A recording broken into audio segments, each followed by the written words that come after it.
Eh, Seguimos con el tema de los levantamientos en Estados Unidos, dado que ha sido un tema que ha tenido gran aceptación entre nuestra audiencia, eh, por lo que también pues, ofrecemos unas disculpas, dado que el anterior programa, pues nada más terminamos con las participaciones de los profesores, pero como tal no hubo un cierre. Te platico, parte del formato es ajustarnos a 40 minutos, ¿no? Y ese ejercicio nos está ayudando a ser, pues, concisos en las ideas, ¿no?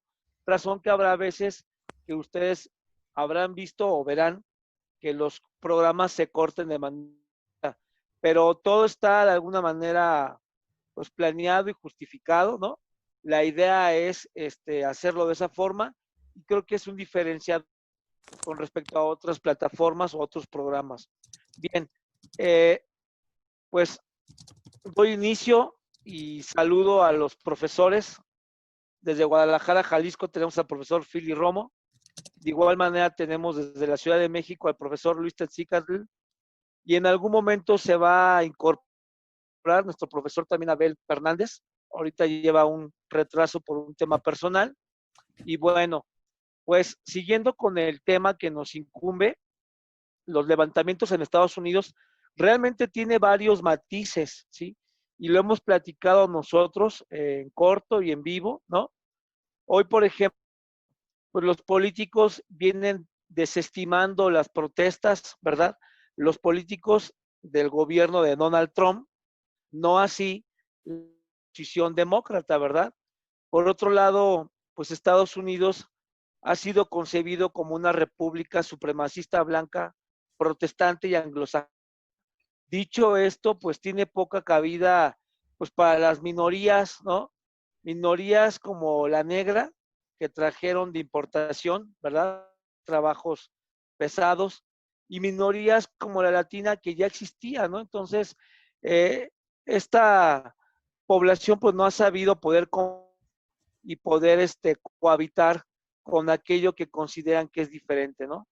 Asimismo, del caos se desprende una oportunidad para estas minorías poderse empoderar a partir de los derechos humanos por encima de los derechos civiles, que es algo que la Constitución de Estados Unidos pues, manifiesta, ¿no?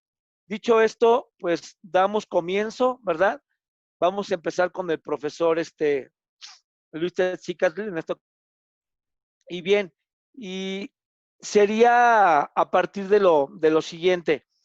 Me gustaría saber la opinión de ustedes con respecto a las ONGs que están participando de manera activa y cada vez más pronunciada dentro de las propuestas, como Black Lives Matter, ¿no?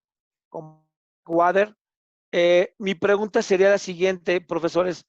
¿Ustedes consideran que esto de las ONGs es auténticamente una manifestación del pueblo o hay algo detrás de estas ONGs? Adelante, profesor, 3 minutos, Luis Tezcatl. Muy amable poderles saludar. Espero que pronto el profesor Abel ande por aquí también ya escuchando lo que vamos a plantear, porque no quiero pensar que en un momento dado vaya a haber una réplica que sea excesiva, a pesar de que no tenemos la oportunidad de que todavía ande por. Pero bueno, la ocasión anterior en que nosotros hayamos podido comentar, les mando un abrazo antes de que se me olvide. Decía yo que había una generación de jóvenes, como siempre llega a ocurrir, atrevidos,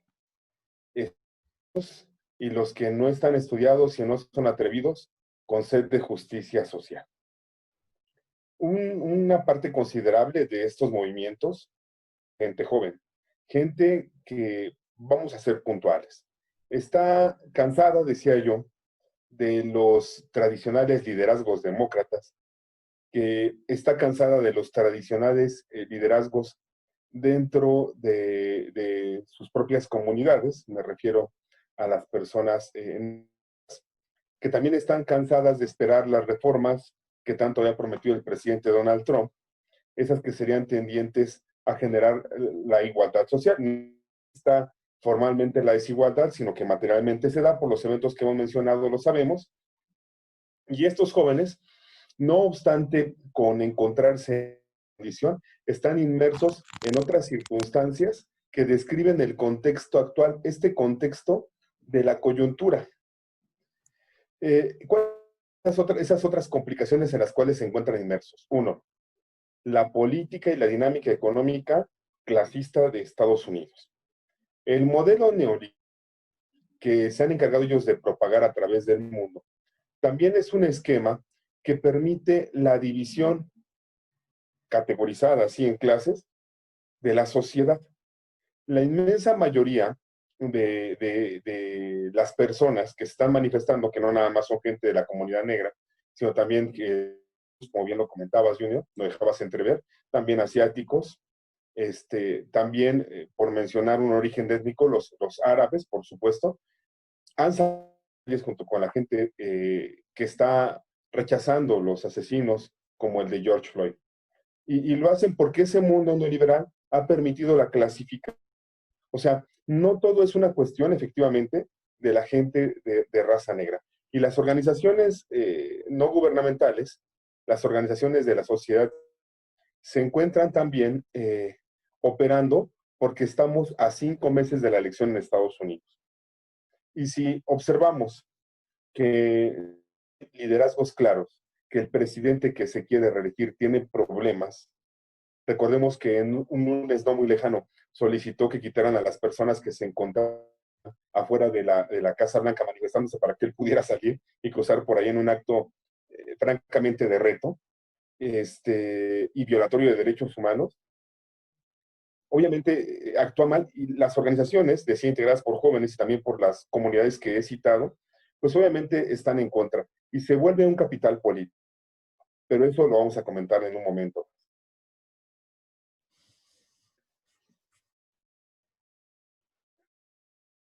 Perfecto, muchas gracias, profesor. Adelante, profesor Philly. 3 minutos, por favor. 3 minutos, ¿verdad? Muchas gracias. Nuevamente, pues saludos también de mi parte allá a los colegas, al maestro Luis, desde allá, desde la Ciudad de México, a Junior allá en la ciudad de Toluca, y acá les mandamos un fuerte abrazo con las lluvias inmensas que ahorita están cayendo por aquí en Guadalajara y creo por todo el país. Esperemos que el clima mejore un poco para que no vaya a haber problemas aquí con la transmisión. Pues de antemano comento que estas observaciones que hace el maestro Luis a mí me parecen muy atinadas, muy buenas, muy interesantes. Coincido en lo general con el profesor. A mí me parece que las intenciones son diferentes, son variadas. O sea, tenemos que aclarar, me parece mucho, que no nada más es la cuestión de las protestas, es la cuestión de la lucha electoral, es la cuestión de el reacomodo, ¿no?, de poderes, de instituciones y también de las naciones en sus diferentes eh, relaciones de poder, ¿no? Es decir, recordemos que toda esta crisis comenzó ya desde una competencia comercial que viene dándose entre China y Estados Unidos. Y luego, por ejemplo, viendo tu presentación y lo que preguntas, ¿no? La cuestión de los derechos humanos es importante. Ya vienen desde hace tiempo antecedentes de que Donald Trump se salió del Consejo de Derechos Humanos, ¿no? Entonces, estamos hablando pues de una situación difícil, verdaderamente una situación difícil. Entonces, sin duda, a mí me gustaría también retomar esta idea de que en ausencia del profesor Abel, yo había venido marcando un poco en ese sentido mi línea, como decías tú, Junior, una especie de línea editorial, en el sentido de aclarar mucho los conceptos de raza, conceptos de color, de cómo referirse y cómo hablar, ¿no? En un lenguaje que sea inclusivo para todos, ¿no? Lamentablemente ahorita no está el profesor Abel, con el cual he tenido algunas diferencias en ese sentido, pero que me parece que más adelante podríamos ahondar también un poco en eso y al mismo tiempo contestar las preguntas que tú nos vienes planteando muy interesantes y que creo que al público le pueden parecer muy puntuales, ¿no? A mí me parece que entonces aquí hay una multifactorialidad, ¿no? A lo mejor es la palabra que ando buscando respecto a el origen de estas quejas, de estas manifestaciones, ¿no? Entonces, lo dejo por lo pronto ahí en la mesa esto, y esperando que más adelante llegue el profesor Abel, a ver si también podemos retomar la parte que yo venía platicando desde la vez pasada. Muchas gracias. Perfecto, muchas gracias a los dos. Dado que ahorita todavía no se puede incorporar y esperemos que esté bien el profesor Abel, aprovecho entonces para que haya una ronda de réplica, pudiendo en un momento dado recuperar alguna idea que considere el profesor Luis, del profesor Philly, y a partir de ahí estructurar sus argumentos. Venga, 2 minutos. Yo te escuché un poco entrecortado, Junior, entonces no entendí si va a empezar el maestro Luis o un servidor. No, empieza el maestro Luis con 2 minutos Ok, para poder recuperar alguna de las ideas suyas, profesor, y generar una réplica o poder él continuar con su línea de mensaje. Adelante, profesor Luis. Muy amable. Me parece que el análisis que estamos planteando va en el mismo sentido. Tal vez yo en este momento pudiera fortalecer la postura que estamos asumiendo y considerar que un tema, ya tratado con anterioridad, que era la urgencia de salud por el COVID-19, había llevado a toda la gente, bueno, es una expresión un poco extremista más bien, había llevado a muchas personas en Estados Unidos a refugiarse en sus casas. Pero llega el asesinato de George Floyd y se modifican esas condiciones. Las calles comenzaron a recibir centenares de manifestantes, a pesar de que muchos han sido los que murieron por arbitrariedades en detenciones irregulares. Esto irremediablemente nos hace pensar, como decía el profesor Filiberto, que sí puede tratarse también de que actores políticos se metan para llevar agua a su molino, ¿no? La gente en realidad en Estados Unidos no ve algo nuevo en la violencia o en la descalificación a la gente negra de origen. Ya habíamos comentado Junior la vez pasada y un servidor, que de origen Estados Unidos es un país que tiende a la segregación de otros grupos. Recordemos cómo se trató el exterminio de los naturales de esas tierras, ¿no? ¿Qué pasa con los negros? ¿Qué pasa con la visión que hay de los latinos? El mensaje de Donald Trump. Ahora bien, en el contexto, en este panorama, se avisora la elección. Pero ¿en qué terreno? No nada más en el de las manifestaciones contra el racismo, sino que hay 40 millones de desempleados en Estados Unidos por la emergencia del COVID y centenares de empresas que ya no van a abrir. Son el marco en el que están las marchas y descalificaciones al gobierno de Estados Unidos. Se está dando una crisis para la cúpula política de aquel país, puesto que la violencia racista ha agotado la paciencia de los afectados y ahí se suben entonces los políticos que quieren favorecerse de esta condición y los que saben favorecerse.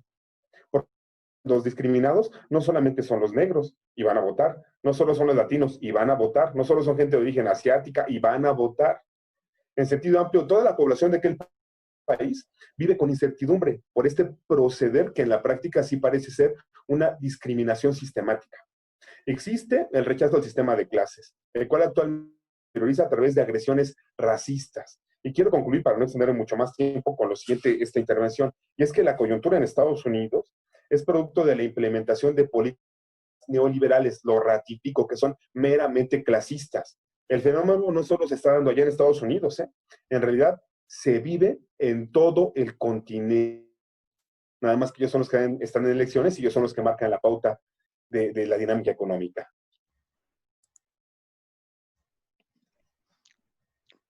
Perfecto, muchas gracias. Adelante, profesor Philly. 2 minutos, por favor.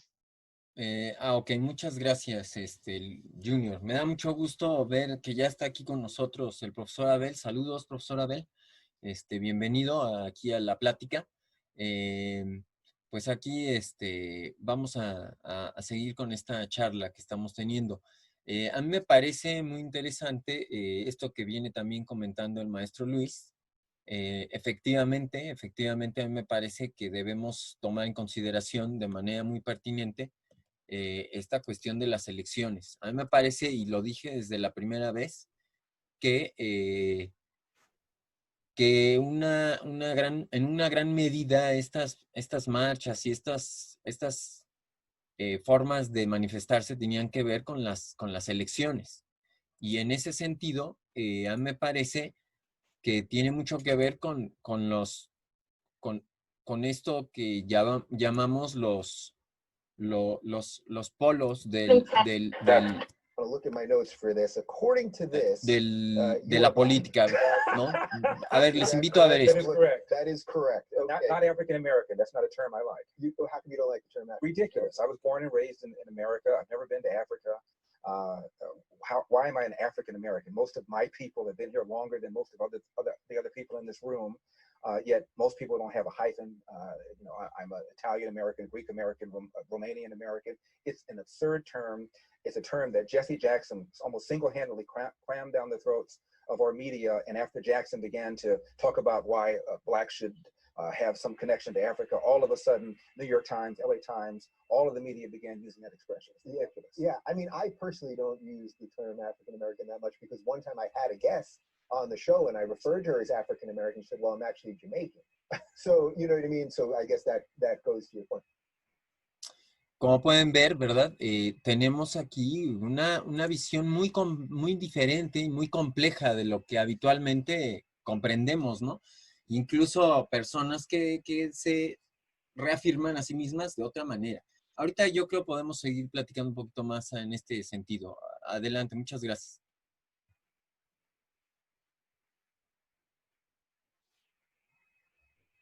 Perfecto, muchas gracias, profesor. Y bien, damos la bienvenida ahora sí de manera formal al profesor Abel Fernández. Buenas noches, profesor. Su micrófono no se oye. Su micrófono no se oye. Buenas noches a todos. Perfecto. Buenas noches, maestro Junior, maestro Filiberto, maestro Luis. Buenas noches, les mando un abrazo. Bienvenido, que todo haya estado bien. Bien, ya seguimos con la segunda pregunta para que el profesor la pueda escuchar y pueda participar. Y la segunda pregunta sería la siguiente. En función a lo que estamos ahorita platicando y de alguna manera venimos construyendo desde el programa 1, ¿sí? Mi pregunta es esta. Luego entonces, ¿Estados Unidos es una patria de los blancos por encima de las minorías raciales o es una patria de la gente rica por encima de la gente pobre? Adelante. 3 minutos, profesor Philly. Muchas gracias, Junior. Pues mira, tu pregunta es muy interesante. A mí me parece, tengo la oportunidad de haber trabajado ya en una revista de historia sobre el tema de la historia de los Estados Unidos y en ella estudiaba yo precisamente las elecciones en los Estados Unidos. Y una de las cosas que a mí me pareció muy interesante en la investigación, porque como siempre uno cuando investigas, cuando vas a publicar, generalmente encuentras cosas que no esperabas, fue precisamente algo relacionado a la pregunta que acabas de hacer. La respuesta que a mí la investigación me daba sobre este aspecto es que Estados Unidos pues es una república, digámoslo así, imperial, ¿no? Es una república de los poderosos y de los ricos. Y efectivamente, los ricos han sido los que han elegido a los gobernantes y los ricos han sido los que han podido dirigir el destino de esa nación. El sistema de votación incluso es muy sui generis porque utilizan no el voto directo, sino un voto proporcional a los estados. Y luego, conforme se han ido sumando, anexando estados a la Unión Americana, pues las votaciones han ido cambiando, ¿no? Muy recientemente, todavía en las elecciones pasadas, algunas regiones del país votan, pero no tienen peso en su voto, como es el caso, por ejemplo, del Estado Libre Asociado de Puerto Rico, que es más bien una especie o una suerte de colonia de los Estados Unidos. Y es muy deplorable el asunto porque, de hecho, Hillary Clinton ganó con una mayoría de votos directos, pero como no se suman por votos directos, por población, sino por votos estatales, eh, pues esto generó que Donald Trump pudiera acceder a la presidencia. Yo no sé si la situación hoy día, así como se está presentando, pues pueda generar algún cambio realmente significativo. Yo digo lamentablemente porque el profesor Abel comentaba la vez pasada que a México, bueno, o al presidente mexicano o a un partido político le convenía más la victoria de uno de los dos candidatos. Yo conminaba a que pensemos en la humanidad, en América en general y en las relaciones internacionales, ¿no? De todo el globo terrestre y no nada más pensemos en los beneficios o intereses de México. En ese sentido, yo espero que el efecto de el temor al COVID no vaya a dar como resultado una victoria nuevamente de Donald Trump. Pero bueno, la realidad es que las encuestas están muy encontradas. Vamos a ver qué pasa. Muchas gracias. Muchas gracias, profesor. Adelante, damos paso con el profesor Luis. Igual 3 minutos, por favor, profesor. Claro que sí, muchas gracias. Pues bueno, para ir abordando el particular, tenemos que recordar que la primera campaña en la que participa Donald Trump, la que la tiene ahora como presidente, se mostró como una persona sumamente racista y tiende a ser clasista. Dos formas de discriminación que van de la mano, porque además todo es empresario. ¿Qué decía él en la campaña? Hablaba contra los mexicanos, los calificaba de criminales. Y la actividad de persecución que tuvo contra la migración mexicana se dio desde el primer día de su gestión. Algo que llama la atención, la misma percepción que él dijo tener de los mexicanos en aquel momento, es la que tiene ahora ante los inconformes de la comunidad negra y contra quienes les apoyan a ellos en sus manifestaciones también. Los señaló como delincuentes. Esa fue una declaración que hizo. Pero eso no es todo. La actitud que tiene de descalificar y de tratar de pasar por alto y minimizar lo que está ocurriendo con las manifestaciones, nos recuerda lo que hizo cuando se anunció el problema del COVID-19. Se mostró incrédulo y en un principio intransigente. Para ese presidente, los migrantes y las minorías son una amenaza política. ¿Y por qué son una amenaza? Porque van a transformar al país. Además, para él, el hecho de que haya lugares donde hay más latinos que gente de origen europeo, de los fundadores de Estados Unidos de Norteamérica, es un atentado contra la mayoría blanca. El que haya comunidades en expansión de gente asiática, de gente negra, para él es un atentado.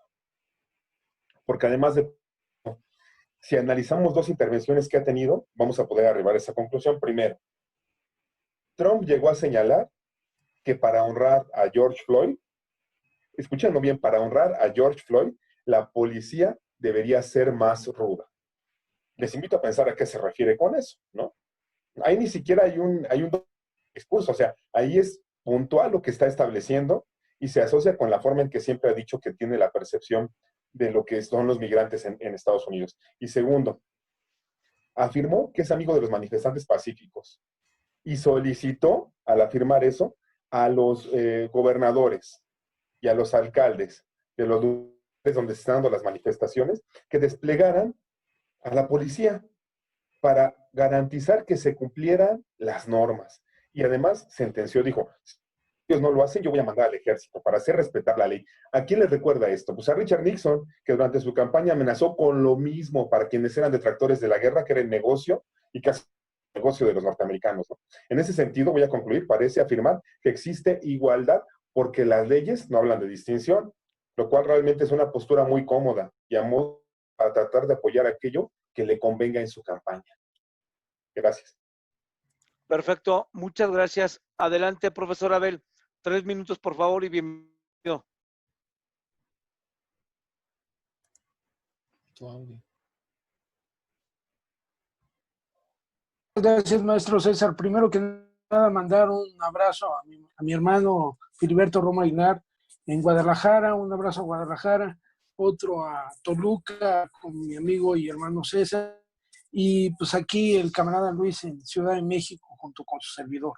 Efectivamente, lo que me llama la atención de esta coyuntura que estamos viviendo es propiamente la imagen de extremista que tiene el presidente Trump.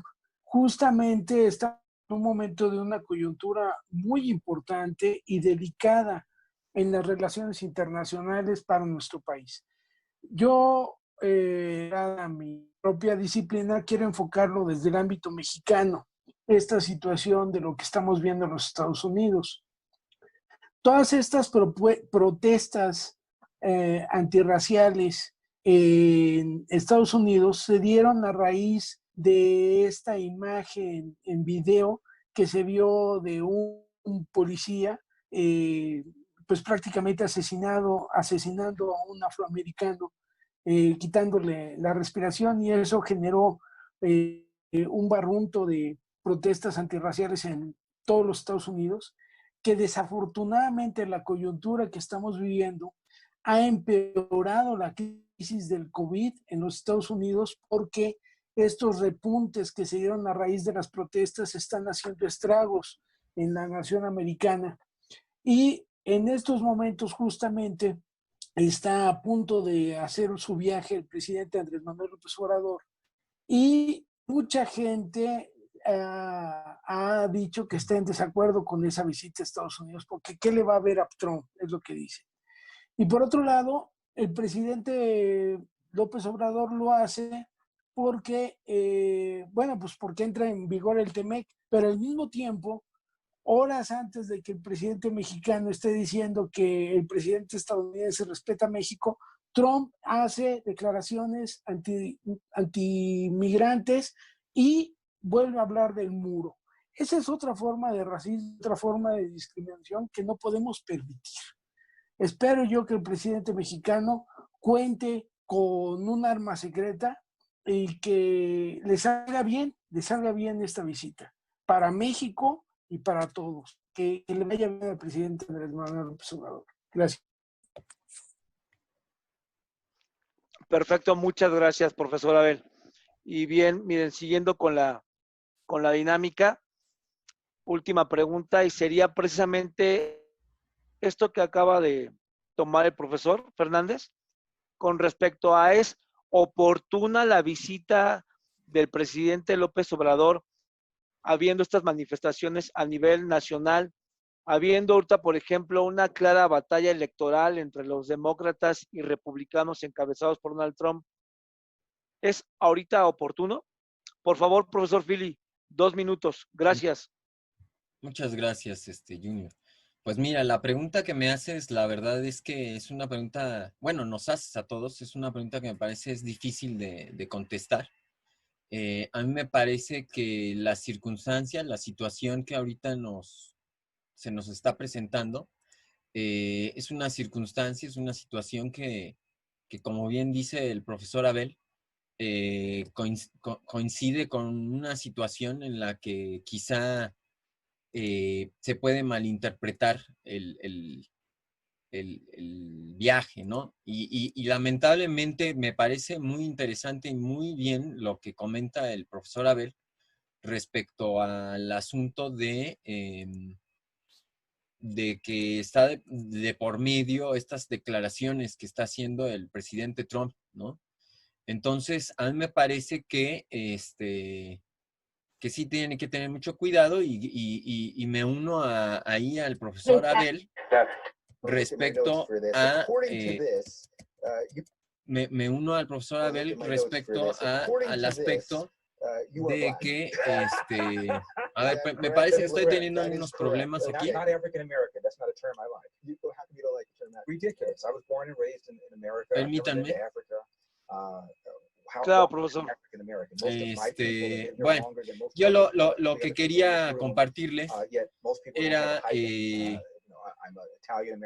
parte de mi presentación, pero lamentablemente me parece que otra vez tuve un problema aquí técnico.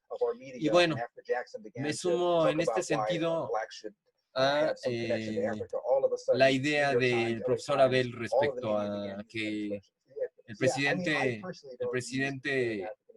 Obrador saque ese as bajo la manga, porque sí, realmente la situación va a ser bastante difícil, ¿no? Les agradezco mucho su atención en ese sentido. Perfecto, muchas gracias. Profesor Luis, 2 minutos, por favor. Adelante. Claro que sí, con mucho gusto. Miren, nuestro presidente sí resalta por su conocimiento de la política. Yo no creo que él desconozca que ante la amenaza de que se puede mandar al ejército y la descalificación que le realizan ex jefes del gabinete, ex jefes del Estado Mayor, el comandante de las Fuerzas Armadas en Afganistán, a Donald Trump, lo pase por alto. Ellos han dicho que eso, de querer mandar al ejército en contra de la población, es un atentado a la democracia y a la Constitución. Yo considero que más bien la visita va como un acto estratégico, político y económico por parte de México. Ya habíamos dicho que le conviene a nuestro país que vuelva a ganar Donald Trump. El presidente mexicano está actuando en ese sentido y quiero que se tome nada más en esa medida como el presidente de Estados Unidos. ¿Qué está haciendo él? Está reconociendo la importancia de la política internacional para México en relación a Estados Unidos. No creo que vaya a apoyar lo que ha hecho el presidente, porque además el actual presidente de Estados Unidos se ha debilitado más y no tiene el respaldo que esperaba a 5 meses de las elecciones. ¿A qué le están apostando ellos? ¿A qué le está apostando su partido? A desincentivar la participación en las elecciones, que de por sí, al ser un tipo de elección indirecta en la que cuentan los distritos y no los votos directos, se prestaría mucho al manejo, voy a decirlo de esa forma, aunque no estoy hablando de que haya, al manejo del resultado, ¿no? Desincentivas la intervención, entonces mandas a los representantes que convienen para que voten y pueda quedar otra vez el mismo partido al frente. En Estados Unidos, actualmente, por ejemplo, hay quejas de alrededor de 250 periodistas que han sido agredidos. Y no es lo único, recordemos el desalojo que les dije que ocurrió, o sea, la descalificación de los militares. Es obvio que lo que va a hacer el presidente de México lo hace como una estrategia económica y política. Después de todo, la desigualdad económica, el racismo, la guerra, son las estructuras que fundamentan el sistema que debe derribarse con una reforma estructural allá en Estados Unidos, pero eso no lo hace México, eso lo hace su presidente. Gracias. Gracias, profesor. Adelante, profesor Abel. 2 minutos, por favor. Esto me permite a mí poder proseguir y cerrar con la idea principal. Coincido con mis compañeros con respecto a la problemática que desafortunadamente estamos viviendo. La situación en el mundo no es nada alentadora.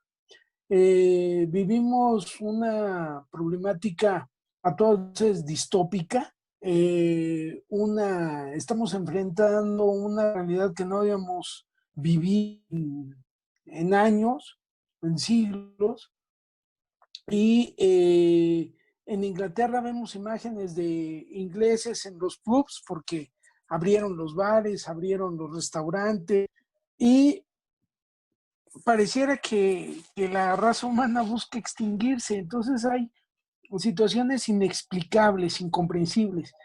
En la Gran Bretaña gobierna la derecha, en los Estados Unidos gobierna la derecha, en Brasil gobierna la derecha.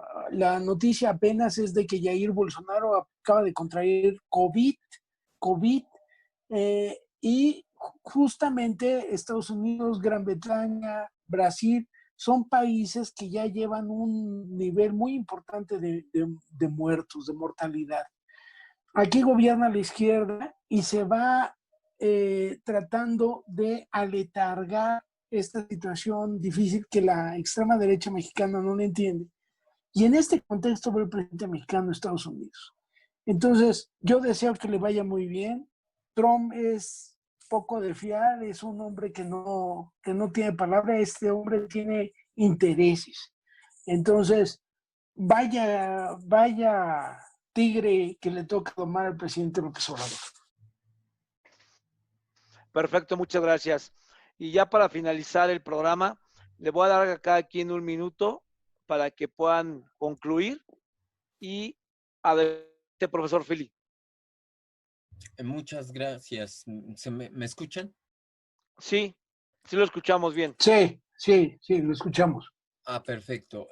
Pues miren, yo desde hace algunas sesiones, yo sí quería terminar con esta idea, ¿no? De que el racismo también acaba cuando somos inclusivos, cuando entendemos que hay muchas formas de hablar y hay muchas formas de expresarse, ¿no? Y así como les podemos llamar personas de color, afroamericanos, americanos negros, afrohispanos, afrocaribeños, afrolatinos, pues como ya lo había dicho en alguna ocasión Luis, la Real Academia de Lengua Española bien lo aclara y se les puede llamar, ¿no?, negros o personas de color.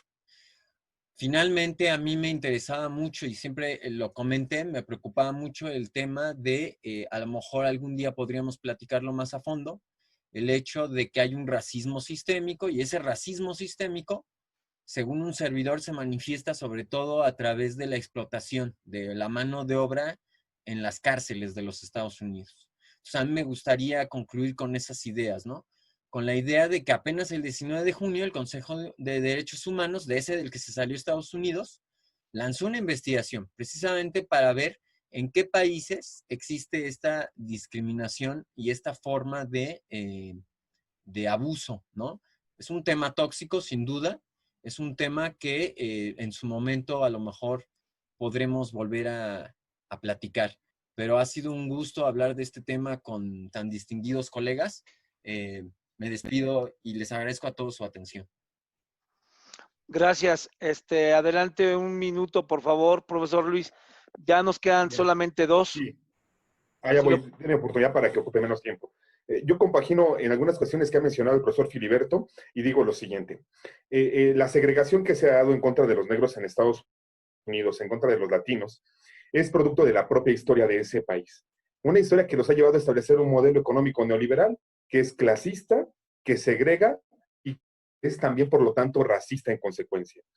¿Cómo se puede cambiar eso? Hay que generar otra cultura. ¿Y cómo se genera esa cultura? Hay que pensar si hay que cambiar el modelo económico y que se dé a través de la democracia, con las diferentes formas que hay de intervenir en ella. Muchas gracias. Gracias. Adelante, profesor Abel. Un minuto, si no es que 30 segundos. Bueno, yo simplemente deseo agradecer a mis compañeros la atención brindada esta noche. Les agradezco mucho su atención y espero que no sea la última charla y que continuemos este debate que es muy importante. Muchas gracias. Y un abrazo a todos, colegas. Perfecto, pues muchas gracias. La verdad es que yo muy contento con la participación de los cuatro. De igual manera, yo me despido como moderador. La dinámica que hemos seguido los cuatro es irnos rotarnos este ejercicio, ¿verdad? Por lo que seguramente para el siguiente programa ya veré otra persona, pero la idea es irlo rotando, disculpen. Adelante y buenas noches a todos. Gracias. Hasta luego, gracias. Saludos a todos. Seguimos. Hasta luego, amigos. Gracias. Saludos.